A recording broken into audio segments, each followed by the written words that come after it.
fiery horse with the speed of light, a cloud of dust, and a hearty Hi-Yo Silver, the Lone Ranger.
With his faithful Indian companion Tonto, the daring and resourceful masked rider of the plains led the fight for law and order in the early western United States.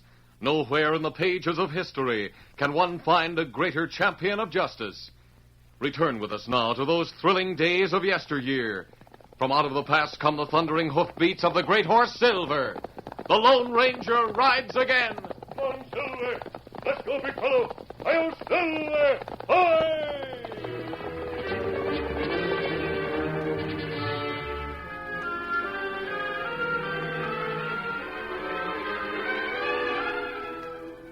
Clint Wilson had been warned by agents of the government to stay out of Indian territory, and with his lucrative business as a crooked trader gone, he sought other and quick means of making money.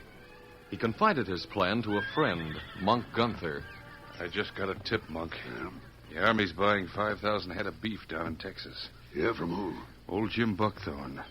The herd will have to come up the Chisholm Trail through the territory. Then it's moving to Fort Dodge, huh? That's right. Now, if we get a bunch of men together, we can stage one of the biggest rustling jobs ever pulled. How do you figure, Clint? We can jump the trail crew at the Red River crossing. They'll be in the territory then, and both of us know it like a book. Yeah? Once we get the herd, we can peddle it to the Indians of the Five Nations. That's not going to be easy. It will be when you hear my plan. Now, pay close attention.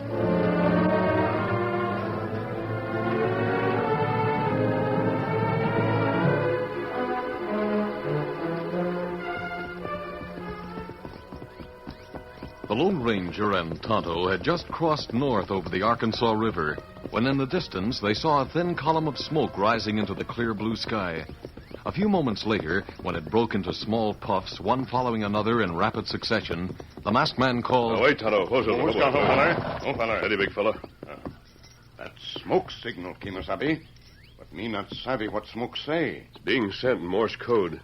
Oh, light telegraph, huh? Yes. The message for us, easy, big fella. Who send message? I don't know.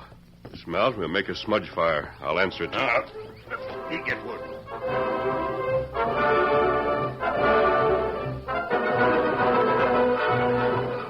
The fire was built, then covered with green grass to form a smudge. The smoke was trapped by a blanket, then released to rise as a small cloud. Puff after puff went up to say that the Lone Ranger was ready and watching for a message. The message came, and the masked man turned to Tonto. It's a message from General Hancock at Fort Dodge, Tonto. He wants to see me at once. How General Hancock know where find us? Telegram told him we'd left Larned 2 days ago.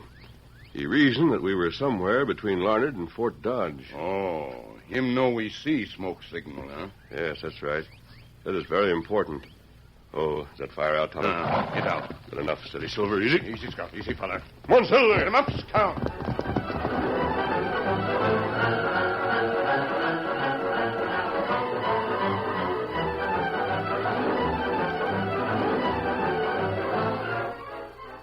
General Hancock was waiting when the Lone Ranger reached Fort Dodge well after midnight. With his usual military directness, the general told why he had sent the summons in smoke. The Army of the Plains is moving westward within 3 months. Yes, I learned that at Fort Larned 3 days ago. And as you know, an army travels on its stomach. That's true. We've placed a large order for beef with old Jim Buckthorn down in Texas. You know him? Oh, of course. He had one of the biggest herds down that way. That's right. We've contracted for 5,000 head of cattle, and it's to be delivered here before we start west. But I've learned something that disturbs me. Yes? I got a letter yesterday from his niece, Laura Adams. She says the old man is planning on making the drive himself. But he's too old to make such a drive. Exactly. He's past 80 and as stubborn as a pack mule. What do you expect me to do about it, General? Well, his niece thought perhaps I could dissuade the old man from making the trip. You'll never do it. He's made up his mind to go on the drive. There's nothing that can stop him. That's why I sent for you, my friend. The Army's got to have beef. If it doesn't get it here on time, it'll cost the government plenty. I didn't make the contact, but I don't want to be blamed for it either. I'll help you if I can. You can. All I ask is this. Yes? You and Tonto start south for Texas immediately. Be on hand when old Jim Buckthorn starts his cattle herd up the big trail. Don't let it out of your sight day or night. Very well. We'll leave the first thing in the morning. But let me warn you, if Jim Buckthorn learns we're scouting his trail for him, there's no telling what he'll do. It would offend his dignity. Well, he won't know a thing about it unless he runs into trouble and needs your help. But I'm informing his niece, the Adams girl. She'll be depending on you. You mean she's going along on the drive? That's what she said in her letter. Now, if you run into trouble with Jim, maybe she can straighten things out. Now, here's a set of signals. Signals? She'll use them if she wants to communicate with you. And one more question. Yes? Do you know a man named Clint Wilson? Only by reputation. He was a trader operating in the Cherokee Strip until the Bureau of Indian Affairs ran him out. Why? Well, old Jim's hired him as the trail boss for the drive to Dodge. Keep an eye on him, will you? I certainly will, General Hancock. Todd and I will start for Texas in the morning. Adios. Adios, my friend.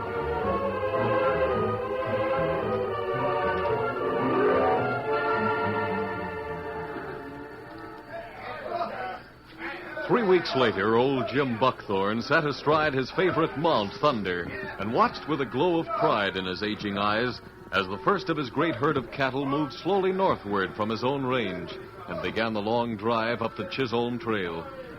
Finally, he turned to his niece and only relative, Laura Adams, who sat a paint horse beside his own. Where's Clint Wilson? I don't seem to make him out. He hasn't come back from town yet, Uncle Jim. I'm waiting for him. What in thunder did he go to town for when we're just getting the herd moving? I thought there might be some last-minute instructions from Fort Dodge. Oh, don't know what they'd be. It's our job to get this herd to them, and none of their concern how we do it. Oh, here comes Clint now. It's time he got back on the job. Don't see why he didn't send one of the punchers in town anyway. I told him to, but he said he'd rather go himself. Here he comes. Oh, there, boy. Oh. Any messages, Clint? No, Miss Laura. It wasn't a thing. Well, did you check both the post office and the telegraph station? Yes'm, nothing at either one. Why didn't you send somebody else to town, Clint? I hired you as trail boss. Well, I didn't want to trust no puncher to go to town with the herd moving out, Mr. Buckthorn. Might get drunk and not show back. We are short of men, Uncle Jim. Too short of them to suit me. Couldn't afford to lose another one. Why didn't you hire more men? I told you to. Well, I tried to. None of them want to work a long drive like this is going to be. Well, guess I'll get moving up to Point. You better. Me and Laura will be riding drag if you need us. Get up there. Come on. Yep. Come on, Laura. Just a moment, Uncle Jim. What's the matter? I'm going to ask a favor of you, for your own good. What is it? Don't work too hard on this drive, please. Let the men do it. You still think I'm too old to go along, don't you, Laura? No, I didn't say that, Uncle Jim. I never did. Only if you just take it easy. You see, Uncle Jim, you're all I have in the world. I don't know what I'd do if anything happened to you. All right, Laura. I'll take it easy. Promise me that no matter what happens on the drive, you'll let me and the men handle it. Will you? Yes, I promise. Now, come on, let's ride the drag. That's Sunday work. Get up, Thunder. Come on, Faint.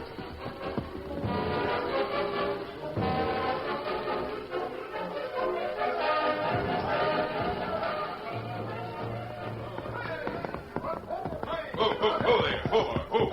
Hi, Clint. Wondered when you was going to get back. Steady. How's it look to you, Joe? Good. We got him strung out for a couple of miles already. Find out anything? Plenty. She got a letter today. From Fort Dodge? From General Hancock. He found out I'm trail boss, and he told her I had trouble up in the strip. Told her to watch out for me. Did she tell you what was in the letter? No. She hasn't seen the letter. And how in thunder do you know what's in it? I've got it in my shirt right now. Holy smoke. When she told me she was expecting an important message, and for me not to mention it to the old man if one came, I got suspicious. Today, when it arrived, it was addressed to her. I steamed it open and read it. And she don't know about you having trouble up in the strip. I reckon she won't know till it's too late to do anything about it. That's not all that was in the letter. In fact, that's the least part of it. Well, what else is in it? Somewhere over in them hills right now, there's a masked man and an Indian watching every move this herd makes. Masked man and an Indian? Yeah. The Lone Ranger and his Indian friend Tonto. Ah, get out. I don't believe it. It's a fact. According to this letter from General Hancock, the Lone Ranger's to scout this herd clean to Fort Dodge. Don't the old man and the girl know about it? They don't know nothing about it. And as long as I've got this letter, they won't.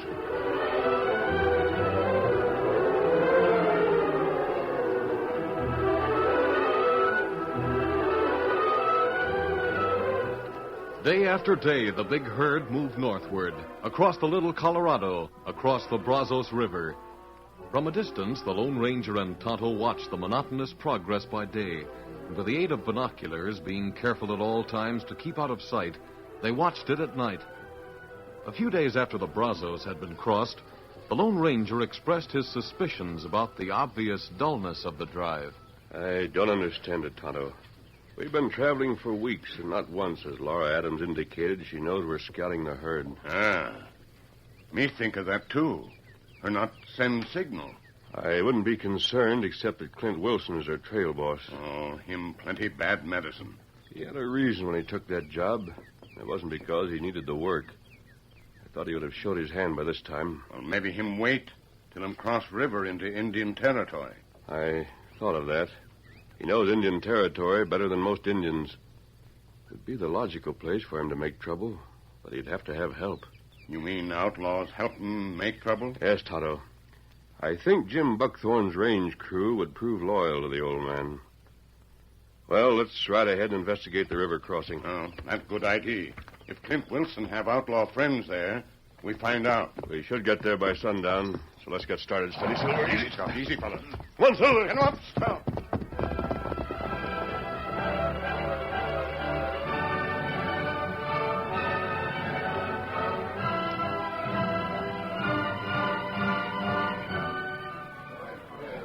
It was sunset when the last of Clint Wilson's outlaws reached the rendezvous at the Red River crossing. They rallied around the bearded and heavy-set Monk Gunther. Any more men due to ride in before night, Monk? No, I just took tally and they're all here. That is, with the exception of Clint and Joe. When do they do? About sunup, I guess. They'll cross with the herd. Then we jump them, huh? Well, that'll depend on what Clint's worked out. He'll take over when he gets here. Hey, Monk. Yeah, I thought you said all the gang had rode in here. well, they have. Then who are the two critters riding in now? Huh? They just crossed the river. He's right. There are two riders coming this way. Not any of our men. They must be. That big hombre on the white horse is wearing a mask. Yeah, I see he is. The other rider's an Indian. Well, I'll be shot with sassafras. Hey, boys, hit the saddle and be quick about it. What are you going to do, Monk? Now, listen, boys. We're going to stop them two. They try to get away, mow them down. All right. Here they come now. Steady. Let's go. Get it back. Hey, rein up there. Surround them, boys. Surround these two.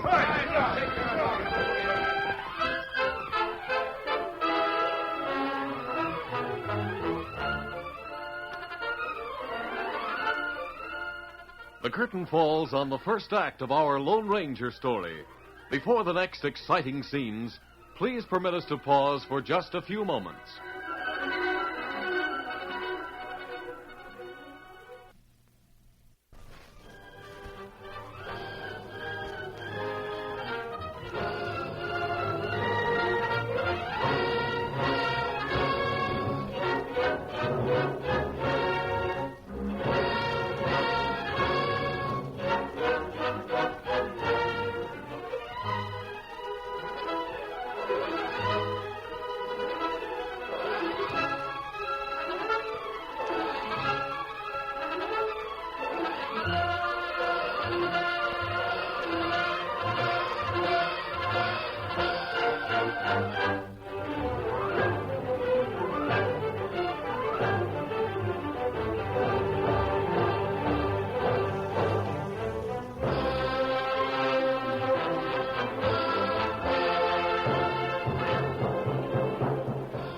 now to continue our story. As the outlaws, under the leadership of the bearded monk Gunther, rode suddenly into the open, the Lone Ranger realized he and Tonto had been taken by surprise, and that it was useless to resist. He reined in as instructed. I'll do it, Tonto. I'll handle him. This is not good. Don't you hear what I said, mister? Get him up. Let him have a slug, Monk. He'll get him up. Calm down, Monk. Don't get excited. I thought I'd find you and the rest of the boys here. We were looking for you. Hey, listen, mister. How'd you I've know kept pace with Clint since Buckthorn's herd started out. I think you know something about it, Monk. I know about the herd, all right. Did Clint send you on ahead? I'm to take over until he gets here. Take over? From who? You're not taking over from me. I'm the boss at this end of the line, and I'm staying boss. You want to back that up, Monk? Sure, I'll back it up. Then start slapping leather. He shot the gun right out of his hand. Quickest draw I ever saw. Do you want to argue the point further, Monk? I don't argue with that kind of shooting. No, sir. I can see now why Clint took you on. Good. Now we can get down to business. Steady, big fella. Easy. Easy, fella. Who's the Indian? A friend. I brought him along for a special reason. Yeah, why? Well, Buckthorn may be suspicious. Late yesterday, some more of his range crew joined the trail herd. They did, How many? 7. That makes a total of 20, including the old man and his niece. That means you'll need help. Yeah, there's only 12 of us, including Clint and Joe when they get here. Where'll we get help? There are a lot of Indian renegades in this part of the territory. And that redskin will line them up, is that it? Really better get going if the herd's going to cross the river around daybreak. Yes, there's no time to waste. Kimasabi. Be sure to get men we can trust. They kind of will help us. Be steady. Adios. Get him up, Scout. Now that's taken care of. I'll be on my way again. Steady, big fella. Hey, you just got here. Where you going? Now, you take charge. I'm riding back to the herd, Monk. Clint will want to know that everything's in good order here. Steady, fella. Tell him not to worry about anything. With the Indians coming in to help us, we'll take over the herd 10 minutes after it gets here. I'll be seeing you. On, big fella. I love you, Stuart.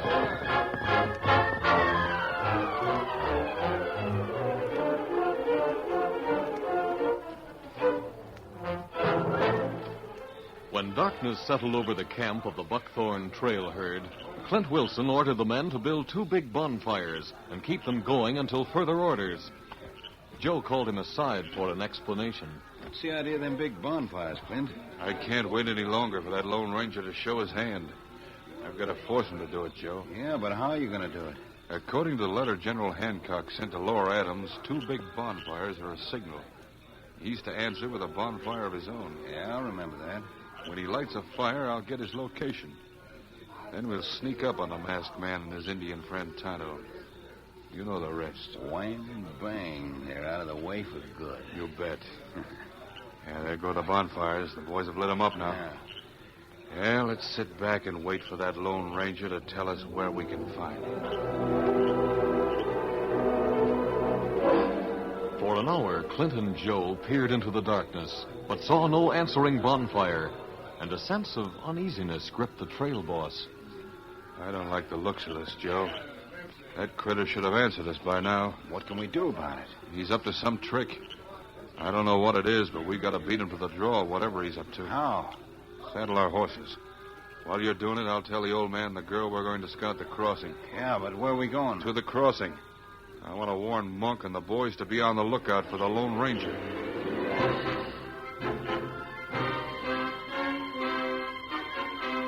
As Clint and Joe rode out of camp, the 2 bonfires still burned brightly.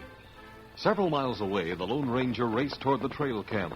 But as he topped a ridge, he saw the fires and drew rein. Oh, Silver. Oh, boy. Oh, easy. Steady, big fella. Signal fires. I'm supposed to answer them. Steady, Silver.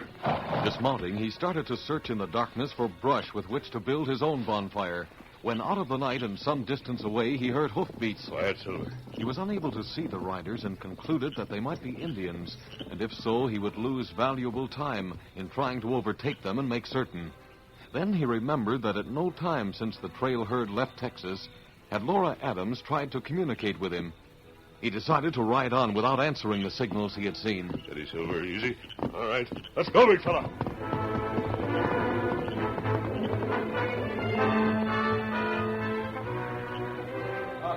As the bonfires in the trail camp faded to glowing embers, the range crew repiled them with dry brush, and once again they flared brightly, casting the rays over the contentedly grazing herd. Fire her up, boys, now. Keep her going. Hey, here comes the boss, boys. What's the sense of keeping these fires going? Well, Mr. Buckthorn, we was told to keep them going. Trail boss said so. But they might frighten the herd. We don't want to stampede. Put them out. Yes, ma'am, we'll put them out if you say so. Who's standing guard tonight? Well, Clint Wilson never left any orders when he rode out. We figured you or Miss Laura would name the guard. The trail boss says we've got to be careful until we cross the river. This is bandit country. Yes, ma'am, I know it is. I hear someone riding in now. Yeah, so do I, Uncle Jim. Must be Clint and Joe coming back. That's not the trail boss. It's a masked man. Cover him, men. Cover him. Right, you're covered, mister. Now get him up. Hold your fire. I'm no bandit. And what are you wearing a mask for if you're not an outlaw? I can identify myself, Mr. Buckthorn, if I may lower my hands. All right, lower 'em. But make one move for your guns and the boys will make a sieve out of you. Sure will, Jim. Here, take this. What's this? A bullet? A silver bullet. Why, Laura, he's no bandit. He's the Lone Ranger.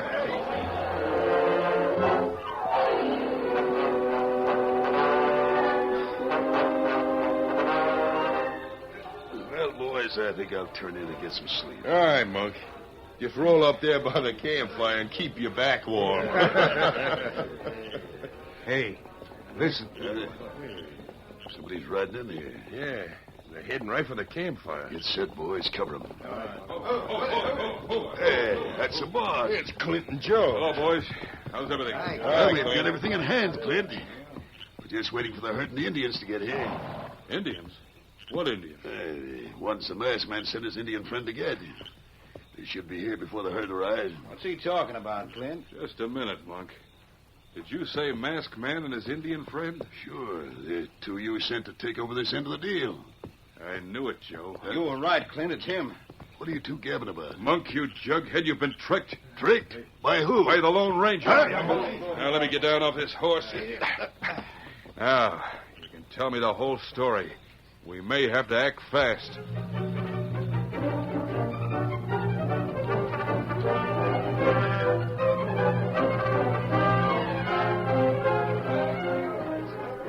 You think you and Tonto have been trailing along with us ever since we left Texas? And we didn't know a thing about it. Evident from the signals I saw tonight that Clint Wilson kept the message General Hancock sent you, Miss Laura.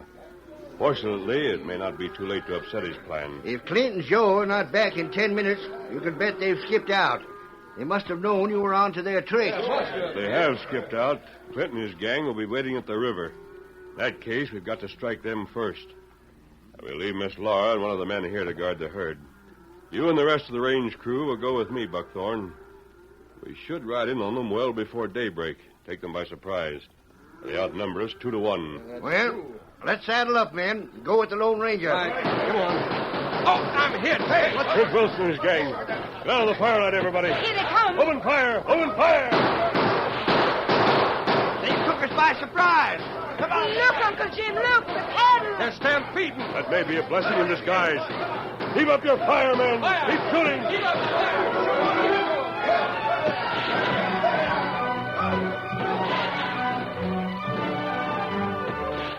Throughout the rest of the early morning, Clint Wilson and his gang charged the trail camp, but the wildly milling cattle made his efforts difficult.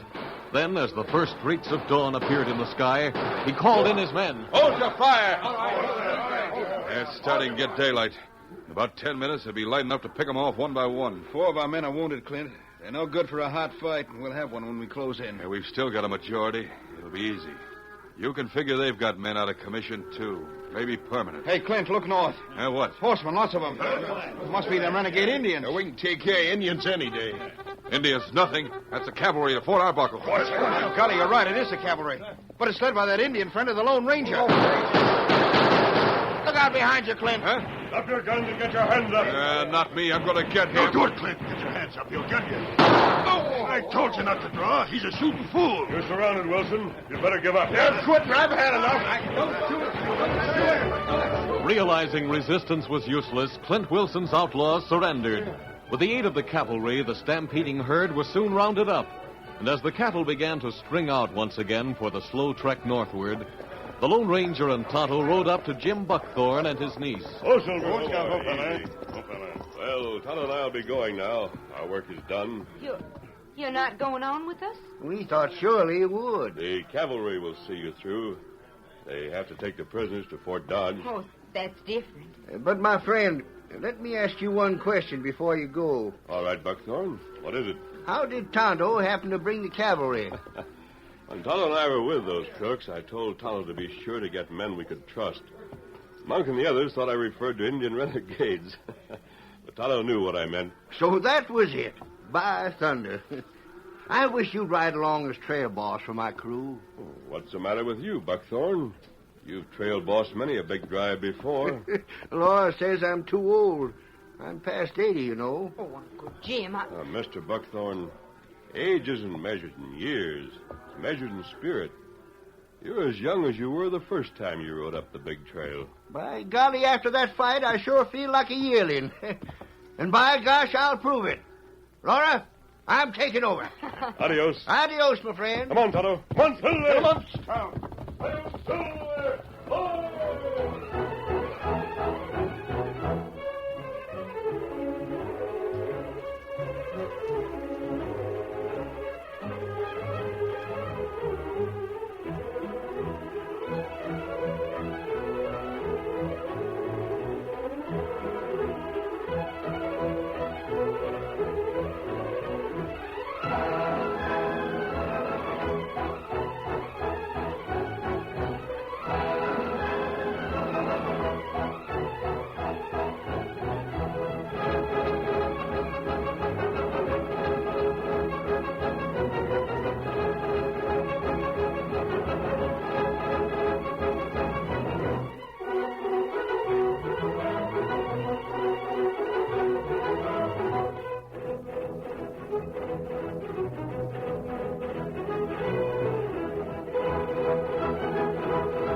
This is a feature of the Lone Ranger Incorporated, created and produced by George W. Trendle, directed by Charles D. Livingston, and edited by Fran Stryker. The part of the Lone Ranger is played by Brace Beamer.